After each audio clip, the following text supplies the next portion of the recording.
(70번입니다) 이거는 요 사이 근간에 들어왔어요. 2018년 특히 들어와가지고 사고가 상당히 많이 납니다. 뭐냐 그랬더니 상하 기보경으로 협소한 공간에서 작업이 용이하고 장애물이 있을 때 효과적인 장비 초고층 건물 공사에 많이 사용한다는데, 사실 초고층 건물은 무조건 타워 크레인을 이렇게 답하는데요. 알아둘 게 있어요. T자로 된 걸 타워 크레인, L자로 된 걸 가지고 러핑 크레인이라고 그래요. 실제로 이거는 뭐냐 하면 일반적인 것은 360도 회전하는데 가장 널리 쓰이는 것은 바로 타워 크레인이에요. 타워. 그런데 여기서 잘 봐요. 여기 함정이죠. 협소한 작업 공간에는 바로 L형, 러핑 크레인을 우리는 주로 쓰고 있습니다. 이것이 바로 L형 크레인을 가지고 우리는 러핑 크레인이라고 합니다. 이 공간이 협소할 때 대개 우리는 양쪽에 벌써 건물이 들어서고 내가 여기 건물을 짓기 위해서는 타워 크레인이 불가능하죠. L형이라 그러기도 L형 타워 크레인 이렇게 하기도 하는데 이걸 가지고 러핑 크레인, L형 자체를 말한다. 이렇게 타워 또 헷갈리면 안 돼요. 타워 크레인은 통상 T를 말하는 거. 여기 타워 크레인은 L형과 T형 이렇게 구조를 굳이 구분한다면 러핑 크레인, 러핑 크레인을 가지고 L형 타워 크레인을 한다. 이렇게 이야기할 수 있습니다. 그래서 엄격하게 따지면 이 문제 둘 다 맞게 해줄 수 있어요. 그러나 협소한 것일 때는 반드시 러핑이라는 말을 붙여야 된다는 걸 꼭 기억하셔야 합니다. 그래서 이 내용은 뭐 이렇게 이걸보다는 일단 이 그런 것이 있다 정도로 그림과 또는 구조물의 해설을 해두고서 보충합수로 T형은 타워고 L형은 러핑 크레인이라고 이렇게 이야기하고 있습니다. 71번입니다. 해체라든지 이동 또는 편리하도록 제작한 수평활동 시스템 거부 터널이라든지 교량, 지하철 등에 주로 사용되는 것은 우리가 이거 해가지고 트래블링 폼을 많이 쓰죠. 이거는 뭐 트래블링은 원래 트래블링이라고 불리는 비계를 또는 가동 골조에 지지된 이동 거푸집의 방법이 트래블링 폼이 되겠습니다. 72번을 바로 보겠습니다. 72번은요.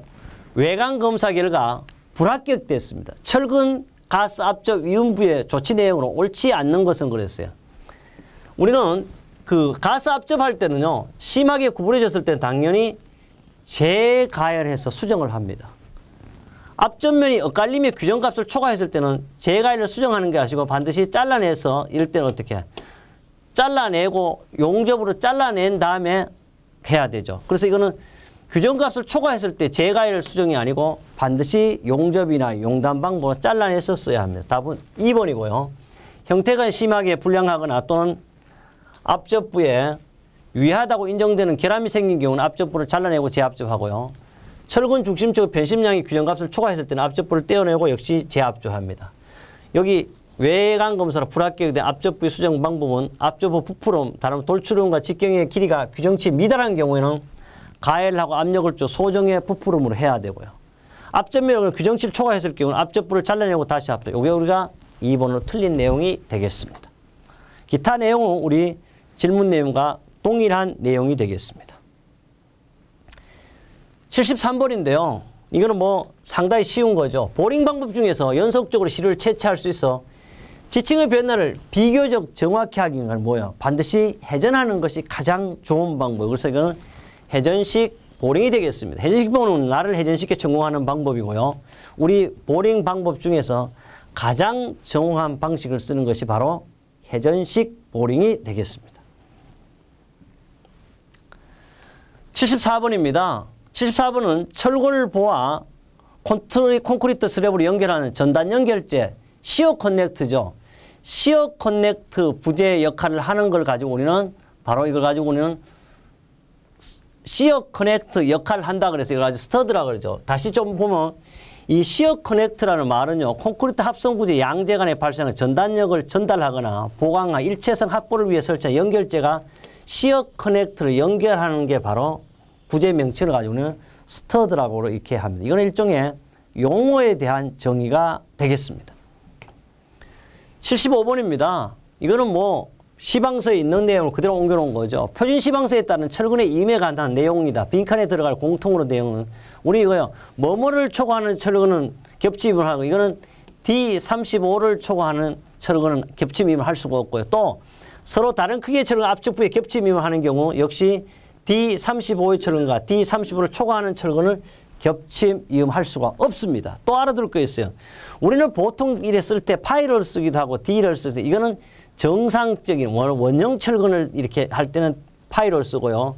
D는요 이형 철근 할 때는 D를 쓴다는 걸 알아둬요. 어쨌든 중요한 여기 문제는 D35를 초과하는 철근은 겹침임도 할 수 없고 또 D35 이하의 철근과 35를 초과하는 철근은 겹쳐 이을 수 없다는 겁니다.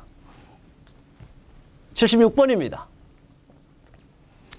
건축주가 시공회사의 신용과 자산, 공사 경영, 보유기술 등을 고려하여 그 공사에 가장 적격한 단일 업체에게 입찰시키는 방법이 뭐냐고. 이거는 뭐예요? 내가 시공주가요 반드시 단일로 해가지고 가장 정상적으로 가장 좋은지 가장 좋은 시공 가장 완벽한 시공 뭐 누가 해야 돼? 가장 우리 이런 말을 뭐라 그래? 학문적인 내용을 때 이거는 반드시 특명 입찰이죠. 왜? 내가 알아서 하겠다. 근데 이게 잘 안 됩니다. 지금 민주주의에서 이게 뭐 잘 됩니까? 예를 들어 이렇게 하면 A 그룹이 막 A 계열사에게 주고 이런 게 다 걸리죠. 그러나 이거는 개인 대 개인을 말하는 하여튼 특명 입찰입니다. 이거는 특정의 시공업자 선정 도급 계약을 체결하는 방식인데요. 공사 기밀 입찰수도 간단한 우량 공사 기대되나 단점 공사비가 높아지고 공사 금액 결정이 불명한데 이 특명 입찰 방식이 사실 어려운 게 많아요. 지금 요사이에 와서는. 왜냐 그러면 내가 왜 걔도 입찰하지 않고 A한테 지정해주는 참 이게 어려운 방법 중에 하나이기도 합니다. 77번입니다. 프리펙트 공사 중에서 CIP예요. 캐스트예요. 주물이란 말이죠.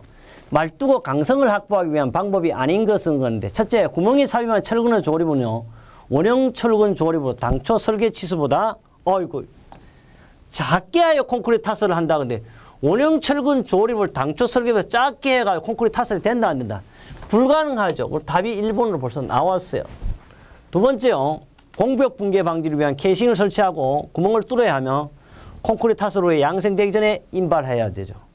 구멍 깊이는 풍암 이하까지 뚫어 말뚝 선단이 충분한 지지력이 나오도록 시공하고 콘크리트 타설에서 재료 분리가 발생하지 않도록 해야 되는 것이 바로 CIP 말뚝의 시공 방법이죠. 이 CIP는요.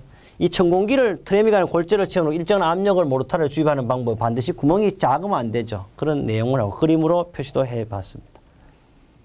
78번째입니다. 수평 이동이 가능하고요. 건물의 층수가 적은 긴평면에 사용된 회전 범위가 270도의 특징을 갖고 있는 철골 세우기 장비는 알아둘 게 있어요. 가이데릭도 270이에요. 사실은. 그런데 수평 이동 건물의 층수가 적은 긴평면에 사용되는 것은 어디예요?